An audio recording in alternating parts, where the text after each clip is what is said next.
1년간 어떻게 보면 저희 의료계뿐만 아니라 아마 대한민국 전체가 어떤 혼란에 빠진 게 아닌가 하는 그런 이제 생각이 듭니다. 그 정도로 이 의료 대란으로 인해서 여러 가지 사회 경제적인 부분에 미치는 여파가 저는 상당히 좀 컸다 이렇게 보고 있고, 그래서 의료 대란 이런 문제, 특히 의사 정원의 어떤 문제들은 그렇게 비과학적이고 비논리적으로 진행되어야 되는 부분은 아니라는 게 이번에 특히 밝혀졌다.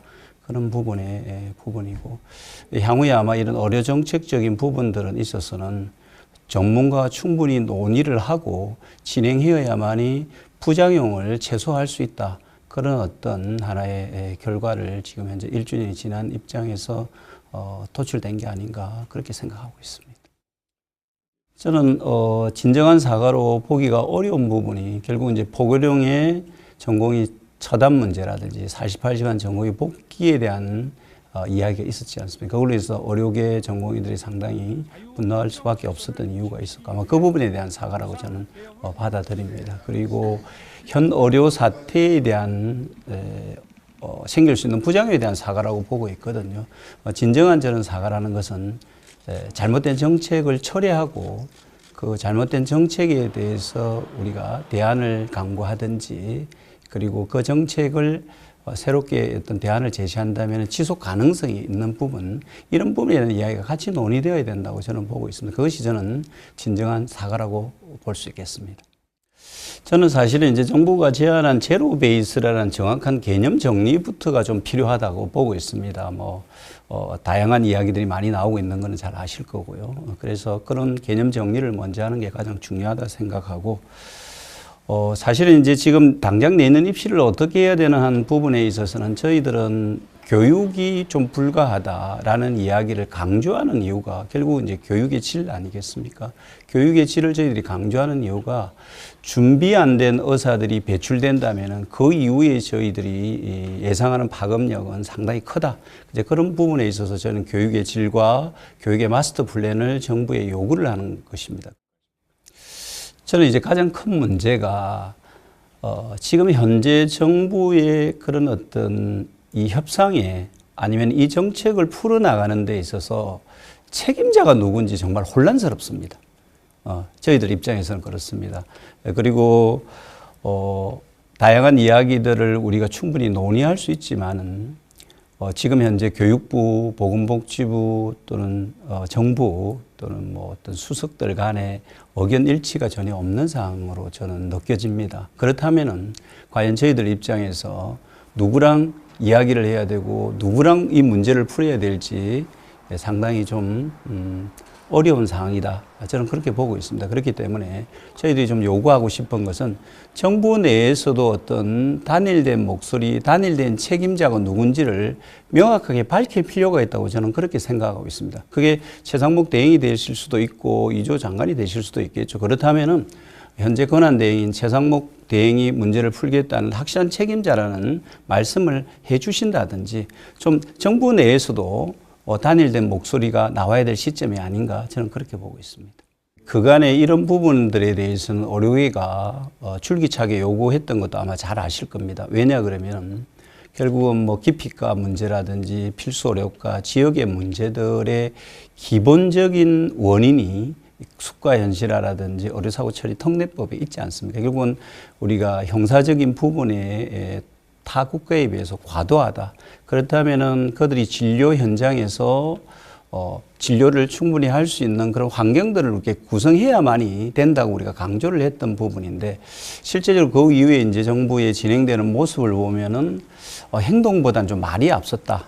라는 이제 생각이 저희들이 많이 드는 거죠. 그래서 이번 문제는 사실은 의대 정원 문제와 별개의 문제라고 저는 생각하고 있습니다. 그런 기본적인 부분들을 정부가 의지를 가지고 정책 파트너와 빠르게 풀어가야 될 부분인데, 이런 문제가 전반적으로 우리가 해결되기 위해서는 그 두 가지가 빠르게 선행되어야 된다고 저는 그렇게 생각하고 있습니다. 그래서 의대 정원 문제와 이 두 가지 문제를 같은 동일선상에서 놓고 풀려고 하면은 상당히 좀 어렵지 않겠나 생각하기 때문에, 어쨌든 정부로서는 의대 정원 문제도 아주 중요하지만은 이런 부분도 상당히 중요한 관점에서 같이 의지를 가지고 풀어나갔으면 좋겠다 그렇게 생각이 듭니다.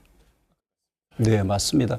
사실은 이제 아마 정부가 이번에 이렇게 불합리하게 이게 의대 정원 문제를 강행한 이유도 사실은 기피가 문제와 지역 의료 문제였지 않습니까? 그런데 지역 의료 문제를 해결하는 해법이 저는 정부가 좀 잘못됐다고 그렇게 생각하고 있습니다. 이것은 비단 저희 의료계만의 문제가 아니고 사회, 정치, 경제 모든 부분이 맞물려 있다고 보고 있습니다. 맞물려 있는 부분을 단지 지역의 의료인들이 지역에 있지 않음으로 해서 발생하는 문제라고 생각해서 많이 배출해서 낙수 효과를 발했던 거지 않습니까? 실제로 이렇게 문제를 풀어서는 전혀 안 된다고 보고 이 문제 방법이 잘못됐다는 게 벌써 지금 여실히 현실화됐지 않습니까? 그렇다면은 저는 이러한 문제들을 다른 방식으로 접근해야 된다 그렇게 판단하고 있고요. 결국 이제 그 당시에 이제 저희들이 좀 제기됐던 많은 이제 대안들 중에 뭐 정주 여건 개선이라든지 뭐 어떤 지역에 그럼 과연 수가를 가산하는 부분이라든지 아니면 그럼 지역에 특화된 병원을 갖다가 우리 해서 하는 부분이라든지 아니면 의료 전달 체계를 어떻게 확립할 것인가에 대한 부분이라든지 다양한 정책들을 그 당시에 저희들이 많이 제안을 했습니다만은 우선 그런 기본적인 정책의 툴을 가지고 사전 시행을 한 다음에 시행한 후에 이러한 부분에 어떤 문제가 있더라. 그러면 이러한 정책을 가미해서 가는 건 어떨까 하는 이런 어떤 프로세스의 과정에 저는 상당히 좀 그런 과정이 좀 잘못됐다.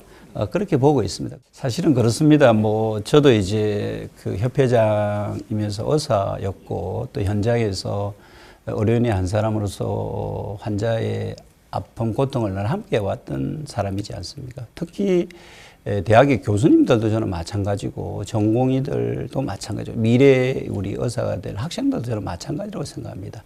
그 현장에서 늘 최선을 다해서 국민 건강을 지켜오셨던 분인데 이렇게 이제 의료 대란이 사실 의료 공백이죠. 일어나면서 결국은 그 과부하가 사실은 많이 걸린 거는 사실이지 않습니까? 그리고 그 과부하가 이제 걸린 후에 지금 1년간 지금 진행해 오면서 그 과부하를 지금 이제 견디지 못하시는 부분에 있어서 결국은 우리가 중증 환자의 진료 예약이 좀 늦어지고 치료가 좀 늦어지고 다양하게 어려움을 겪고 있는 것은 저도 잘 알고 있습니다. 그런데 저희들이 이러한 문제가 그동안은 정부가 미봉책에 거쳤던 부분이 저는 많다고 생각합니다. 그러니까 땜질식 처방으로 어떻게 보면은 건건히 버텨올 수 있는 의료 환경을 만들었던 부분에 저는 오히려 더 문제점을 제기하고 싶은 거죠. 근데 그런 문제점이 이번 2,000명 정원 사태로 인해서 결국은 미래 의료 시스템을 유지할 수 없다는 어떤 절박한 마음에 자발적으로 저는 사직을 한 부분의 어떤 공동 어떤 여파라고 저는 그렇게 보고 있습니다. 그렇기 때문에 이번 문제가 사실은 뭐 1년이 경과돼서 너무 어려운 시점이기 때문에 또 이번에도 만약에 미봉책이 거치고 땜질식의 처방이 이어진다면은 저는 향후 5년, 10년 후에는 이보다 더한 의료 시스템의 붕괴와 대한민국 전체 국민의 건강은 더 나쁜 방향으로 갈 수밖에 없는 그런 어떤 절박함, 절실함이 지금의 저희들이 이 사태의 본질을 제대로 해결하고 싶다는 그런 어떤 의지의 표명이라고 생각해 주시면 고맙겠고요.